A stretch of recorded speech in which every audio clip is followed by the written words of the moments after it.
A vitória sobre a Argentina havia sido como uma explosão de energia.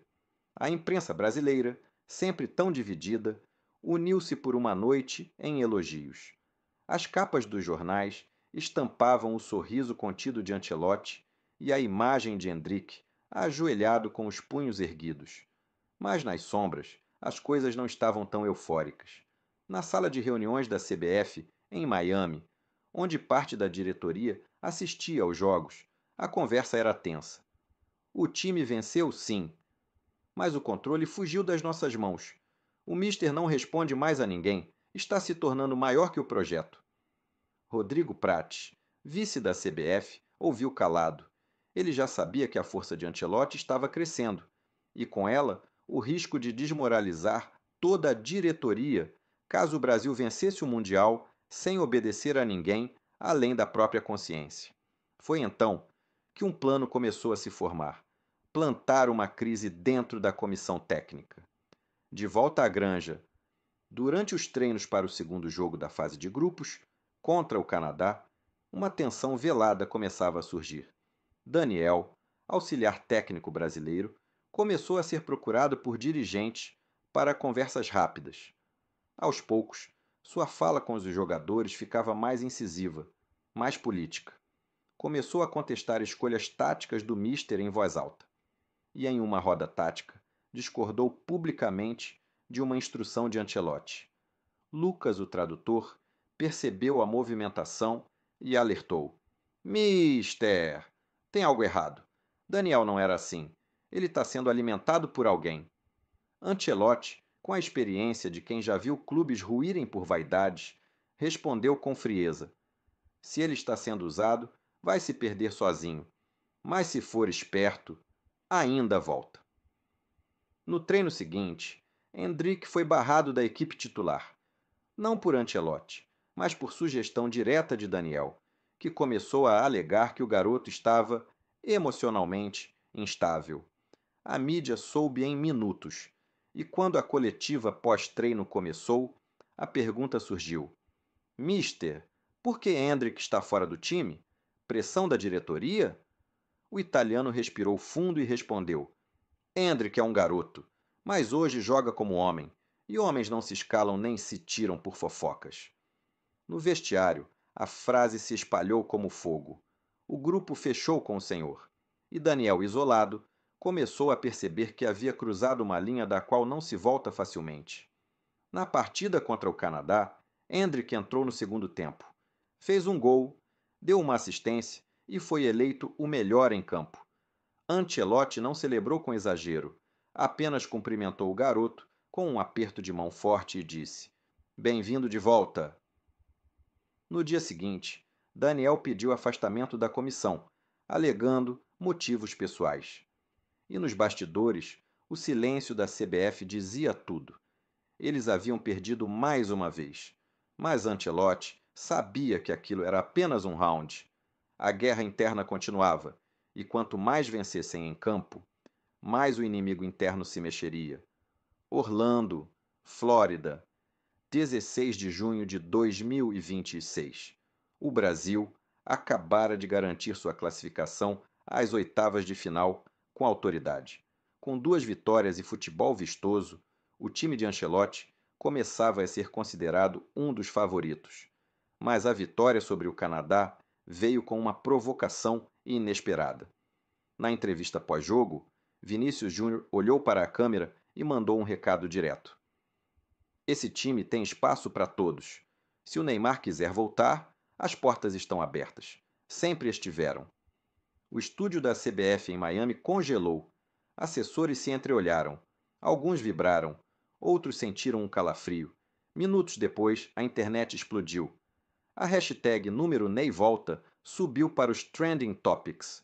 E então o inesperado aconteceu. Neymar respondeu: Orgulho desse grupo. Se for para somar, tô dentro. A chegada. 3 dias depois, Neymar desembarcou discretamente em Orlando. Estava magro, recuperado fisicamente e com um olhar mais calmo do que o habitual. Ancelotti foi avisado por Lucas antes do treino. Mister, ele chegou. O treinador apenas assentiu. Não pediu alarde, nem coletiva. Apenas autorizou que Neymar ficasse na concentração como convidado e deixou claro para a comissão: ele é bem-vindo, mas ninguém está acima do time. Nos treinos, Neymar foi figura discreta.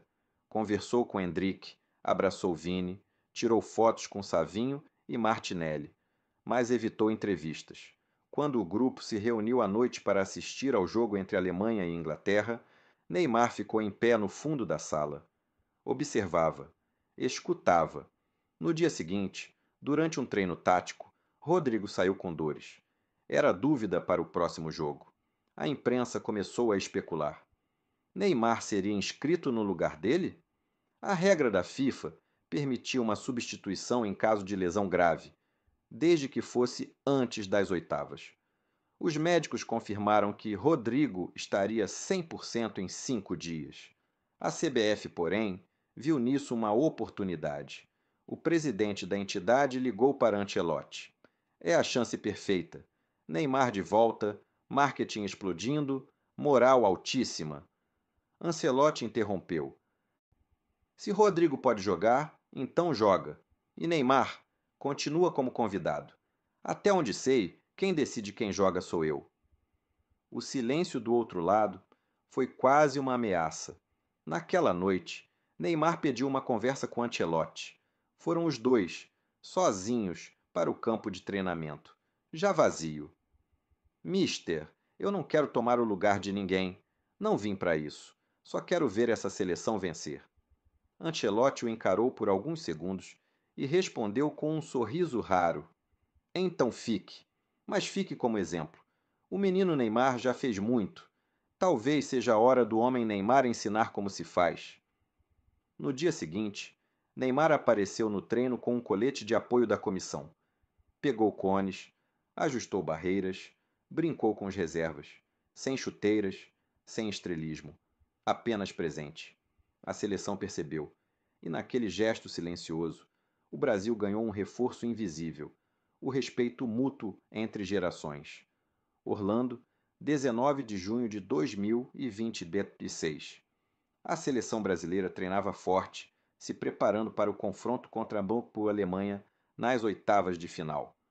O clima parecia leve por fora, sorrisos em treinos, bom humor nas coletivas, mas quem convivia nos corredores da concentração sabia. Alguma coisa estava fora de lugar. Era como se duas seleções vivessem no mesmo espaço. Uma, vibrante, jovem, embalada por Endrick, Savinho, Martinelli e Vini Júnior. A outra, silenciosa, formada por veteranos e nomes próximos de Neymar. Apesar da boa convivência aparente, a presença do craque havia dividido opiniões. Durante um jantar, um episódio expôs a rachadura. Bruno Guimarães e Danilo riam com Neymar em uma mesa ao fundo. Endrick se aproximou com uma bandeja, procurou onde sentar e hesitou. Acabou indo para o outro lado, com Savinho e Martinelli. O gesto pareceu casual, mas foi notado. Na manhã seguinte, uma matéria do El País afirmava: Neymar pode ser a maior arma, ou o estopim de uma nova crise brasileira. Ancelotti chamou o grupo para uma conversa a portas fechadas. Sentou no centro da roda, em silêncio, deixando o ambiente pesar por alguns segundos.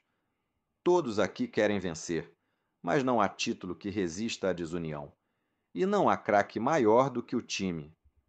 Neymar, sentado mais afastado, não respondeu, mas balançou a cabeça em sinal de respeito. Foi quando Vini Júnior se levantou, encarou os colegas e disse: Se a gente deixar o ego vencer aqui dentro, vamos cair igual caímos em 2014. Eu não vim para isso, e tenho certeza que o Ney também não. O silêncio virou alívio. Neymar sorriu, dessa vez com sinceridade. Não vim para jogar, vim para apoiar. Mas se minha presença atrapalha, eu saio hoje mesmo. Foi Endrick quem respondeu: Você já é parte dessa Copa, Ney. Não tem mais volta. No dia seguinte, uma imagem correu o mundo. A seleção posava unida no treino, com Neymar de braços cruzados entre Vini e Endrick.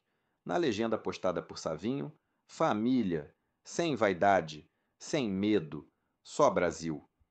A CBF respirou aliviada. Mas os bastidores da FIFA, não. Do outro lado do chaveamento, a Alemanha já observava atentamente cada movimento brasileiro. E seu técnico, Julian Nagelsmann, teria uma carta na manga para o confronto. Uma que envolvia passado. Local: Belo Horizonte, Brasil. Data: 21 de junho de 2026.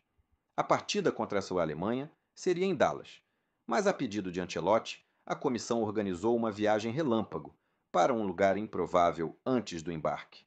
O Mineirão, palco do traumático 7-1 de 1014. A ideia não foi aprovada de imediato. Alguns jogadores, como Marquinhos e Alisson, sobreviventes daquele trauma, ficaram visivelmente desconfortáveis. A imprensa sequer foi avisada. Foi uma visita silenciosa, quase ritualística. Quando o ônibus estacionou, havia silêncio absoluto. A delegação caminhou até o gramado vazio, onde não havia nem placas publicitárias. Só o campo, limpo, intacto, como um teatro antes da estreia. No centro do gramado, Ancelotti parou. Esperou todos se reunirem. Então, tirou do bolso um papel dobrado, olhou ao redor e disse: Aqui, há 12 anos, não foi o fim. Foi o início da mudança que nunca chegou. Mas agora é diferente. Aqui nasceu a dor. E aqui vai morrer o medo. Ele entregou o pulp de papel para Hendrik. No papel, uma frase escrita à mão, com letras firmes. A camisa pesa, mas quem tem medo dela não merece vesti-la. Leiam em voz alta, disse Ancelotti. Um a um, os jogadores leram. Savinho com voz trêmula, Bruno Guimarães com firmeza, Neymar com os olhos marejados. Quando chegou a vez de Marquinhos, ele hesitou. Eu estava aqui, mister, quando fomos humilhados. Eu vi torcedores chorando no intervalo e achei que nunca mais pisaria nesse campo. Ancelotti colocou a mão em seu ombro. Hoje você pisa como campeão de si mesmo e amanhã, talvez campeão do mundo. Antes de ir embora, cada jogador escreveu uma palavra em uma fita amarela deixada no vestiário: medo, peso, ego, pressão, culpa. Ancelotti então jogou todas em um pequeno recipiente metálico e ateou o fogo ali mesmo no gramado. As chamas dançaram em silêncio, refletidas nos olhos de meninos que agora pareciam homens. De volta ao ônibus, Neymar publicou uma única imagem: o campo vazio do Mineirão, sem filtros. A legenda era curta: Enterramos o passado. Agora é só o Brasil. Dallas, 23 de junho de 2026. Estádio lotado. Brasil x Alemanha. O duelo mais temido, o mais esperado. A partida que carregava mais do que o peso de uma Copa. Carregava uma cicatriz ainda aberta na alma brasileira.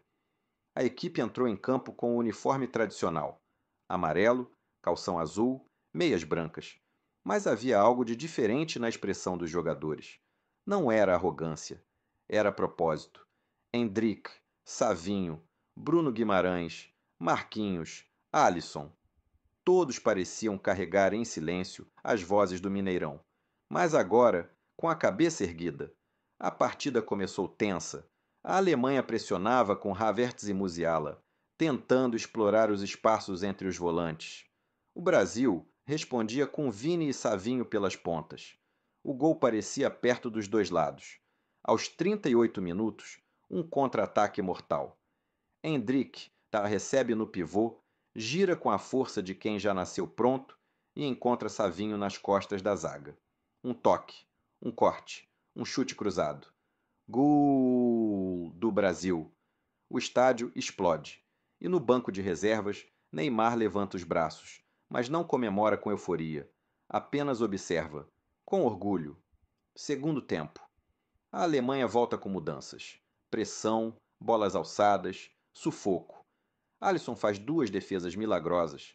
Ancelotti não grita, apenas observa, com o olhar de quem já viveu finais de Champions. Aos 80 minutos, a Alemanha empata. Um escanteio, um desvio, um silêncio. Mas o Brasil não se abala. Aos 89 minutos, um escanteio para o Brasil. Neymar, da beira do gramado, grita: Vai pra dentro, moleque! Endrick se posiciona. Vini Júnior cobra fechado. Gol. Endrick. 2 × 1. O garoto corre para o canto do campo, ajoelha e aponta para o céu. Atrás dele, o time inteiro vem junto. Até Neymar. Até Ancelotti. Todos abraçados. Na coletiva pós-jogo, perguntam a Ancelotti: Agora que o Brasil venceu a Alemanha, o senhor acredita que exorcizou o fantasma de 2014? Ele sorri com suavidade e diz: O passado não se exorciza, se honra e se supera. Hoje os meninos viraram homens, mas a guerra ainda não acabou. Na saída, Endrick é perguntado sobre seu gol. Foi só mais um. Ainda temos 3 jogos. Eu quero a taça. E sei que o Mister também. A câmera da CBF, que grava os bastidores para o documentário oficial, flagra Ancelotti sozinho, olhando o campo vazio de Dallas à noite. Ele respira fundo, cruza os braços e murmura para si mesmo, quase como uma profecia. A história ainda está sendo escrita. Gostou dessa história? Então não esquece de deixar o like, se inscrever no canal e ativar o sininho. A jornada de Ancelotti com a seleção está só começando e tem muita coisa ainda por vir. Se inscreve aí para não perder os próximos capítulos dessa série que mistura futebol, emoção, bastidores e o sonho do Hexa. E comenta aqui embaixo: você acha que Ancelotti leva o Brasil ao título? Tem mais vídeos incríveis te esperando. Clica aí no próximo episódio e vem com a gente nessa saga.